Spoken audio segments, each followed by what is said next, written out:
Hello, Uta Hagen here of Trans Widow Uta Hagen YouTube channel and WordPress blog, utahagengrasswidow.wordpress.com with some beautiful tomatoes out of my garden. The last, I believe, of the immortality reblooming irises. And of course, these are my Jowie Winnie dahlias, which I am sharing the screen with. And I'm just so pleased because, as I said before, I have been growing these for a few years now. Ooh, that's a good look. Oh, even better. And I have more. And it must be that the bulbs are bigger, and I do have two plants now because I divided them. And I just have to thank all of you for hanging in there with me during the first week of the release of our documentary about trans widows and trans orphans, Behind the Looking Glass. I am also the author of In the Curated Woods, True Tales from a Grass Widow, which is available from iuniverse.com/bookstore.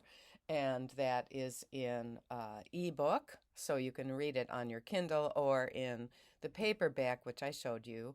Both versions have my 50 photographs from the garden. So I'm over my sore throat. I'm so relieved. When you get older and you have a minor illness where you're running a fever or something, it does sort of set your mind pacing back and forth. And so I had 2 days of a low fever, a very bad sore throat, almost went to the doctor twice. But with chicken soup and all kind of citrus fruits and basically constantly drinking herbal tea and hot lemonade, things like that, I have come through. And so I regard the 88,000 views of Behind the Looking Glass as significant. I've been writing in the comments here and there where this topic is being commented on. And I did email someone who is close to Kelly J. Keene. And I'm really hoping that we'll have,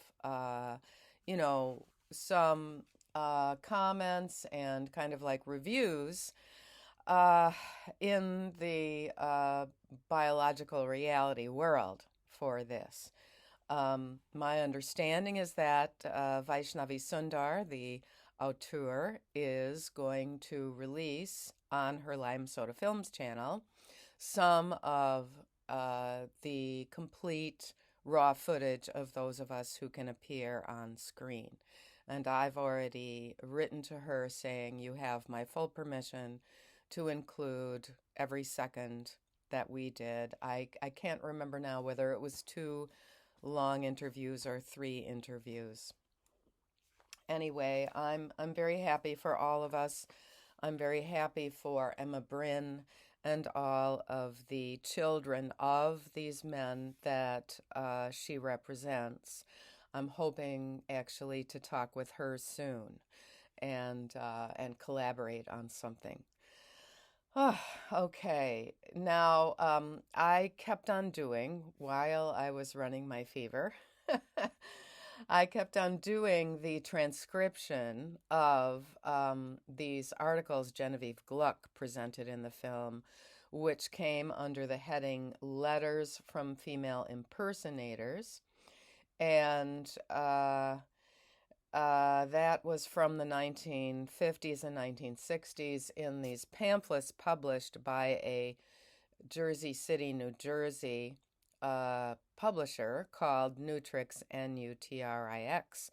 And I did look that up. I did a search on that topic, and in fact, those are regarded as some kind of sacred and holy uh,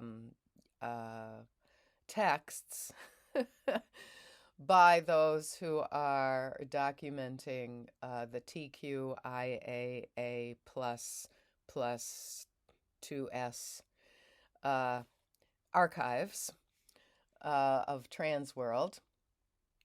And that's kind of interesting. They very, very uncritically uh, praise those female impersonators. And I'm going to present to you the writing.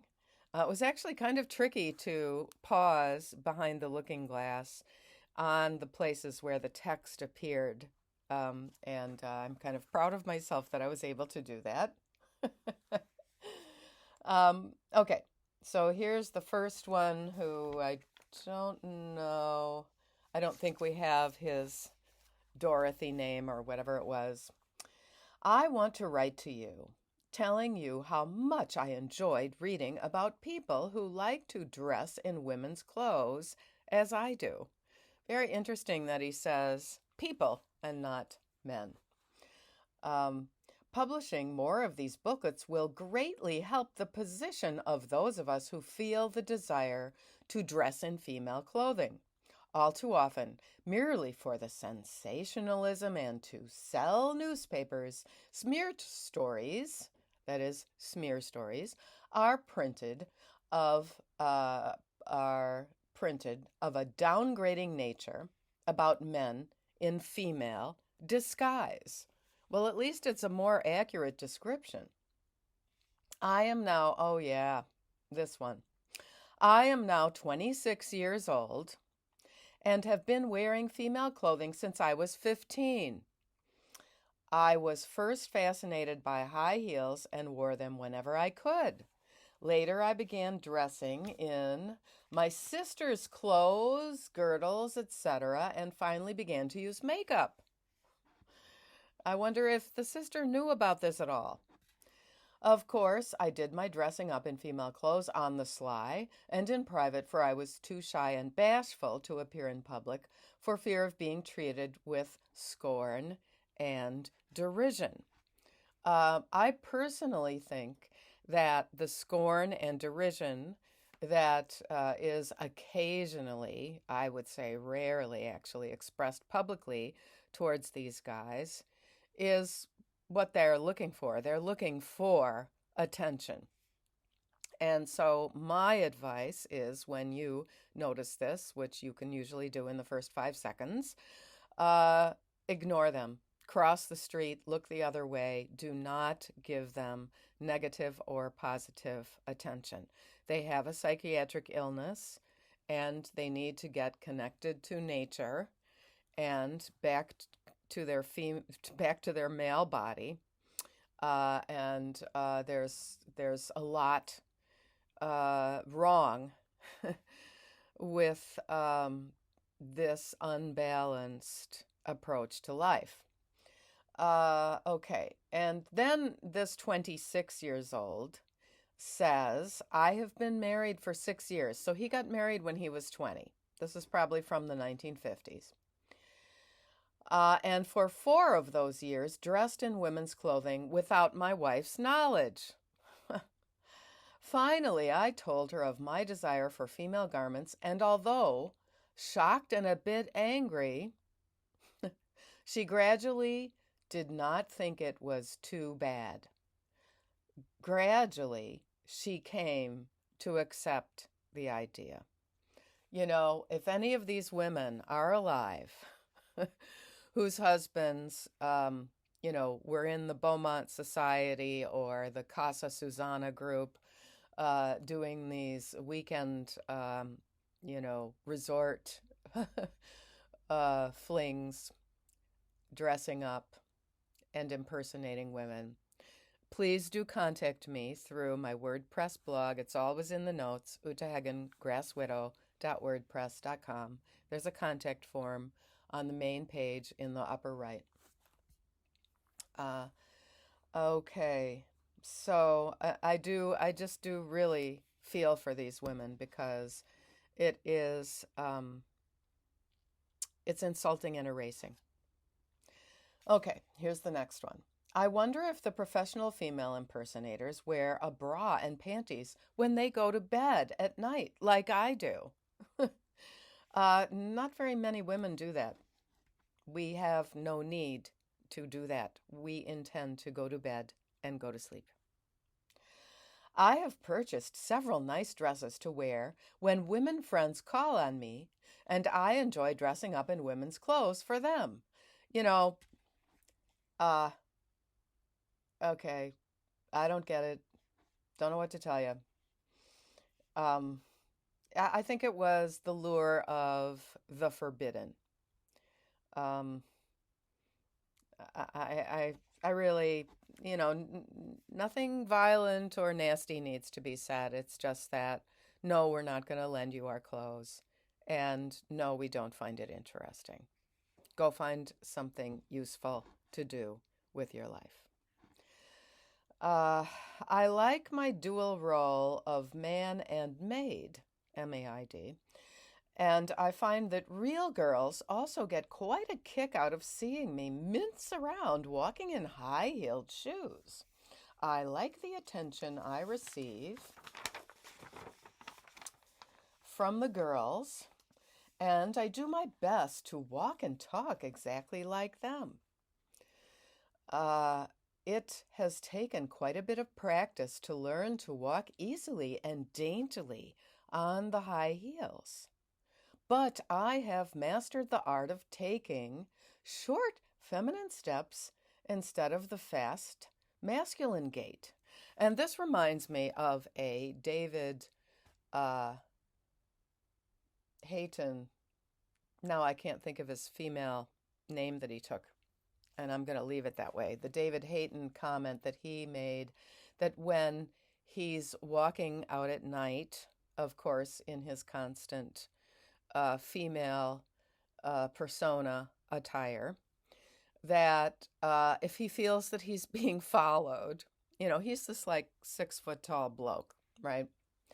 But then he goes into his male walking mode so he can feel safe. Funny thing, I'm not out too much after dark these days, but in general, if I am out alone at night, I generally try to be businesslike and swift in my walking gait so that any mugger or other criminal gets the idea that I'm feisty and I would put up a fight, and you better not mess with Uta. At first, okay, this is number 3. At first, girls used to smile at my struggles in walking. Oh, this might be part 2 of this this one that I was just reading. It was a new page, and that was unclear.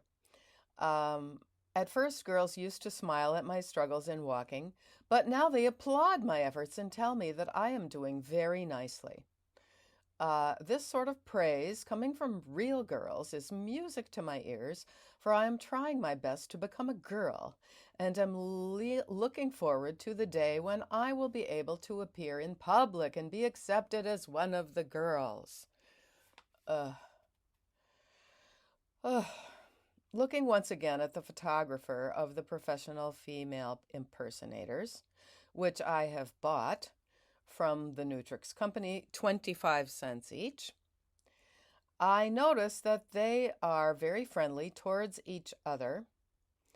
At the photographs, okay, I misread that. Looking once again at the photographs of the professional female impersonators, which I have bought from the Nutrix company for 25 cents each, I notice that they are very friendly towards each other. That's a good point. And help one another to get dressed up. Yes, there's a picture where they're pulling each other's corsets tight and other kinds of assistance. Um, I too would like to make the acquaintance of someone with the same desires who would assist me in makeup and who would enjoy accompanying me to parties and get togethers with other couples. I'm very broad minded and have a very pleasant nature. I bet you do, except when you're aggravated. I would like to hear from some of your readers with the same interests. I would answer your letters in strict confidence, as my object is to make friends only with those who feel the same way as I do. I am very tolerant of other female impersonators' ideas, even if I may not agree with them in all matters. Huh, yes. Well, Mr. Geniality. Um, all my life, this is either part three or part four. Uh, this one goes, all my life I have wanted to be a woman, and until your publication came along, I had no idea that there were so many others interested in the same subject as I am. I am building up a library of publications and photos and desire to obtain a photograph of every female impersonator, amateur or professional, available. So this is how he consumes all of his free time. Not some kind of hobby like working in a soup kitchen or raising money for poor children in some village where there's no running water. Some of the ladies, and he puts that in italics, who visit me and look over my collection doubt that some of the female impersonators shown in the photos, which I bought from your company, are really males. It is only after I show them the photos where the man takes off. Okay, so there's those kind of photos in the Nutrix pamphlets also. He takes off his bra to reveal he is actually a man. They get to believe they are men and not women. Yeah, that sentence was a little ungrammatical, but I read it as written. I hope through the medium of your publications to receive many interesting letters from female impersonators, amateur or professional, trusting I will hear from your readers if you publish my letter in one of your books. Sincerely, Ruby. I think there are a couple of more. We'll see if I can, stop it and copy it. But I think you get the gist of this historical archive of cross-dressing men. I believe that there's an undercurrent of prostitution going on there. And I think it's probably impossible to separate the gay men who are just into this as a kink from the men who really ideate that they were born in the wrong body. And I would pose that this is where the connection between gay and trans got going. And I really, really would like to hear from you in terms of your responses to the film. I've had the response from a couple of people that they found it very dark and couldn't watch it all the way through.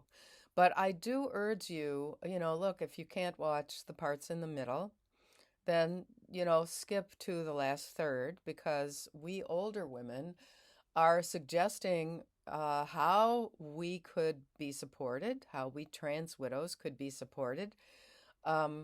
And compared to my data showing that out of the 61 trans widows that I have answers to the 20 questions to ask a trans widow, the reality is quite dark. 1/3 of us have been sexually assaulted, and a little over 1/3 of us have been physically assaulted. About a little under half of us have been defamed by our ex-husband and his cronies. And many of us have been alienated from our children. let's just keep telling people about Behind the Looking Glass and work on our own ways to stay connected with nature.